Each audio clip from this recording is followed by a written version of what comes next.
So welcome back to the weekly update. Every week I sit down, break down exactly what happened in the business, real revenue, real expenses, real profit, real everything. No fluff, no fake numbers. My name is Marvell Martin, and I'm pretty much documenting the journey to 1 mil a month. So let's just jump right into it. So this week I spent around 42K on inventory, and that was with the brakes on, honestly. My bank blocked my account multiple times. My prep center had capacity issues, and I still deployed 42K. So I'm going to walk you through exactly what happened, what I did about it, and why I'm more confident than ever in where I'm going. So let's just get right into it.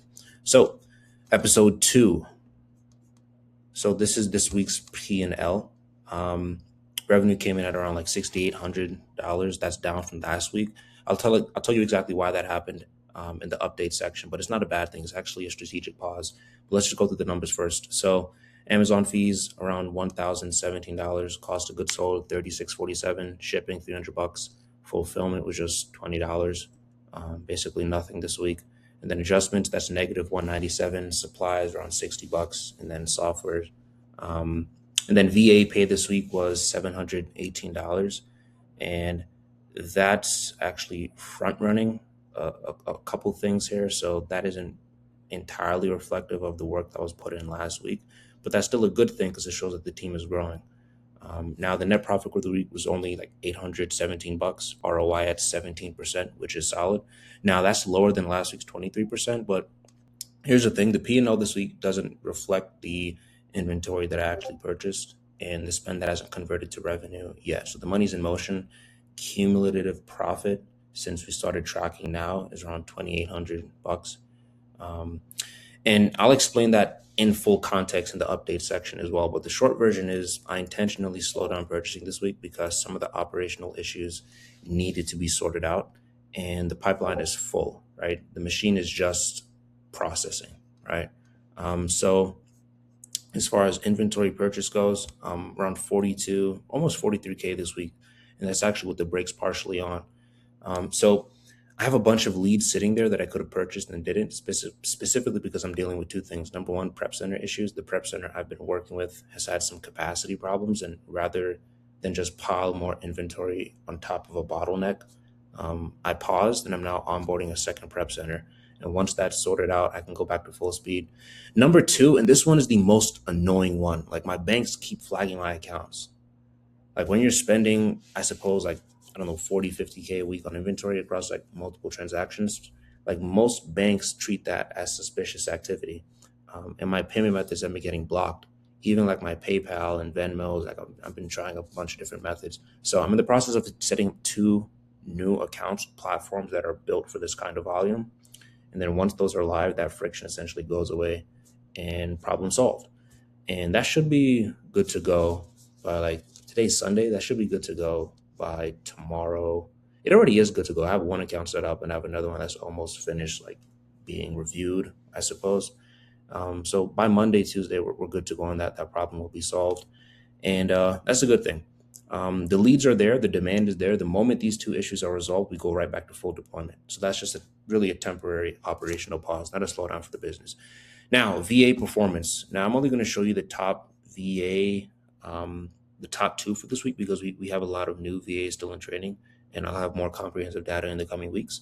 But VA number one, 20 leads submitted. I purchased nine of them, 70% accuracy rate as far as them meeting the criteria that we set. The profit or the potential profit generated from those leads is around 8K a month, um, which is good, right? And then after that after their pay, net profit potential is like 7,500. So that's a good week from just one person. For the second VA, 30 leads submitted, nine purchased, around a 60% accuracy rate in terms of what they're submitting. Profit generated, or at least potential profit generated, around $1,100. Um, and that's good. Would be hard. We haven't purchased as many leads from them though because of the operational issues with the prep center. So we'll go ahead and get that sorted out, and I'll be able to better capitalize and use these VAs for the full potential. And here's what I want you to understand about this model. Like I have 10 more VAs in training on top of these two. I'm not vetting heavily on the front end. I'm pretty much letting them all in, letting them work, and the best ones will rise to the top naturally. The ones who can't perform will wash out. It's really like a meritocracy. And when you have like 10, 15, 20 VAs all generating leads simultaneously, the math becomes insane, right? Now, three big things happened this week. Let me actually move this. over here a bit. Yeah, three big things happened this week, guys. So first off, the spending pause that I already mentioned, the prep center issues, the banking friction, those are the main ones. Now, both are being resolved at the moment. So it really isn't like a concern. It's more so like a speed bump, honestly. But second, and this is a big one, I actually hired a dedicated operations VA. So this person's entire job is to manage inventory, handle listings, deal with all the operational things, admin tasks, all that back end Amazon stuff that was eating 40 to 60 minutes, sometimes even 2 to 3 hours of my day.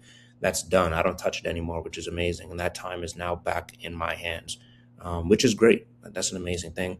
And then third, 10 new VAs are in training right now. I made a deliberate decision to stop doing heavy front end vetting and really just let people in.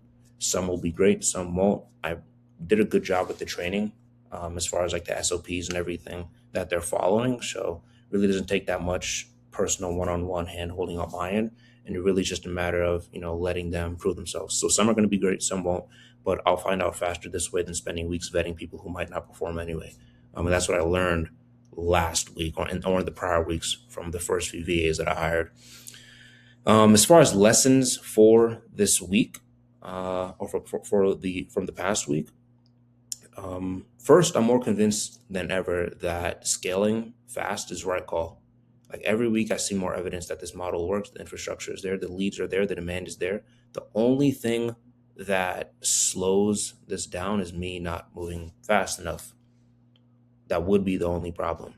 And then second, outsourcing everything is not optional at this level. Like every task I'm still doing myself, that's not directly driving revenue or earning money. That's technically costing me money. The operations VA hire this week is proof of that. And then third, banking. And nobody really talks about this enough in the e-commerce space, but when you start moving real money, your bank becomes a problem. And I'm barely even moving that much money right now, only like, 5 figures. So I'm fixing that right now before it becomes a bigger bottleneck, which is going to be huge. And that's going to be a very big, big thing. And I'm glad I made that move. And as far as what we're heading for, right? Now, the same overarching goal, 1 mil a month in revenue, everything we do is in service of that number. And really, here's a 3-point game plan right now. Number one, brand direct. So I've started this. I have VAs, or I have one VA working on outreach. I just need to map out the workflow, a proper workflow, and really maximize the ROI from that channel, because brand direct is really where margins get serious, and you scale like massively, right? Exponentially. And that's the next frontier, and that's what I'm doubling down on. Number two, just scaling the main VA team to like 10 to 15 solid, consistent performers, not 10 to 15 people in training, 10 to 15 people who are producing week in, week out. That's the target. And when I have that, the lead volume becomes relentless. And then scaling beyond that, ideally like 20 to 30. I want to see how many VAs we can get on doing this task before we start seeing some degree of like burnout or diminishing returns.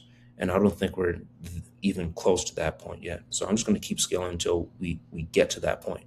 And then we'll solve that problem and figure it out at that point. And then number three, getting the prep center situation resolved and back to full purchasing speed.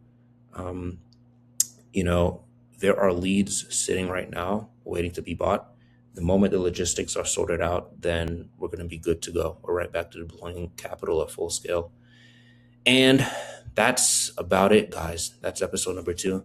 Numbers are a little lower this week on the surface, but the machine is still bigger than it was last week, which is good. More VAs, more infrastructure, more capacity. And that really is what drives long-term growth. The revenue will reflect that in the coming weeks. There's typically like a delay, right? You can scale massively this week, but you don't see that for the next 2 to 3 weeks. That's normal.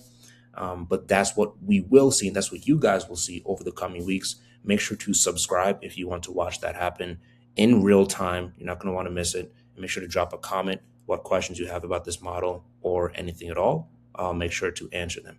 And that's about it for this video. See you guys in the next one. Peace.